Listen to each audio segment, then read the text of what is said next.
So in this question, we're looking at vector decomposition for vector addition, essentially. So we have context is a small, commuter airplane taking three different journeys, one from its original position to city A to city B, and city B to city C. And what we want to do, we're given the information about the angles relative to east and west, and then we're given the lengths of the journeys. I'm trying to figure out the location of city C relative to the starting point. So to do that, we've got to figure out the length of vector or and its orientation. We've got to figure out its x and y components.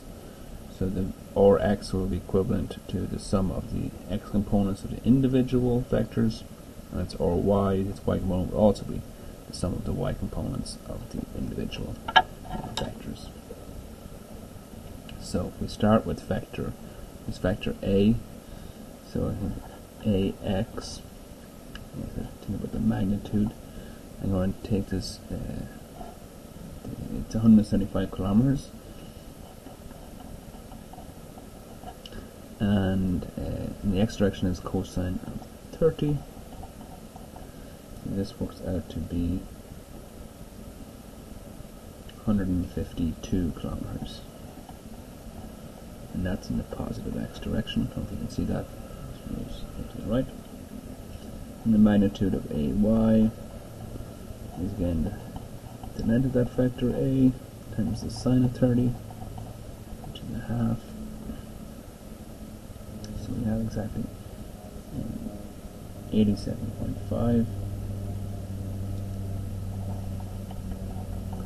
and that's in the positive y. So just decomposing vector A. Then vector B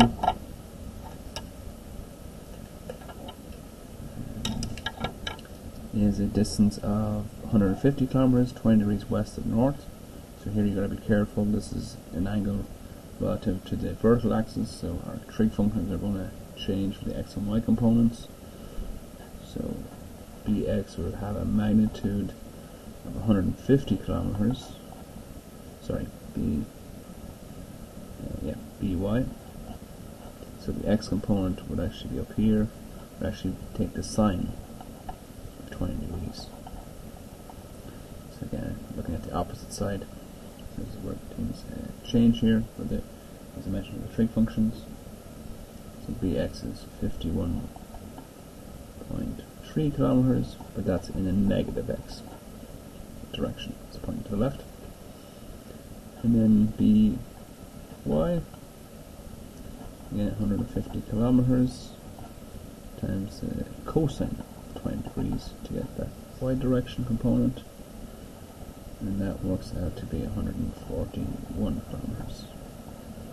And that's in the positive y. And then what's nice about vector C is just all in the negative x. So vector Cx is just the vector C itself.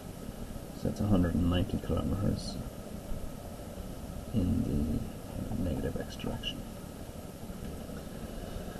So vector or here will have a x component equivalent to the sum of these x components, and another y component to the sum of the y's. So to get the or x,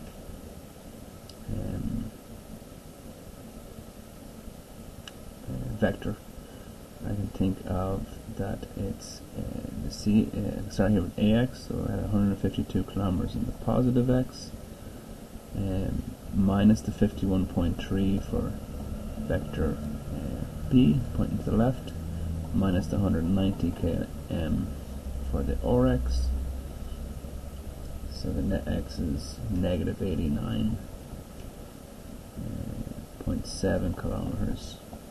And that's in the negative x direction. So that's that way. If I were to draw a component here of this, it would have a magnitude of 89.7 kms, pointing to the left. And then Ry, since dx doesn't have any y component, it's just the sum of the two y components of the a and b. So that's 87.5 kms plus 141 km, so that gives us 228 kilometers. And that would be the size of this component of R, 228. So now we have the magnitudes, at least, of the components of ore, so I can figure out its magnitude of ore using Pythagorean theorem. I can square the x component plus the y component, and that gives us 245 kilometers. And if I wanted to describe this angle with respect to the negative x-axis, or going north of west, I can think of theta would be the tan inverse of 228 kms divided by 89.7 kms, and that gives us an angle of 68.6 degrees. So I could say that this city C is a direct distance of 245 kilometers at an angle of 68.6 degrees north of west. And that would give the exact location of C relative to the starting point of this commuter plane.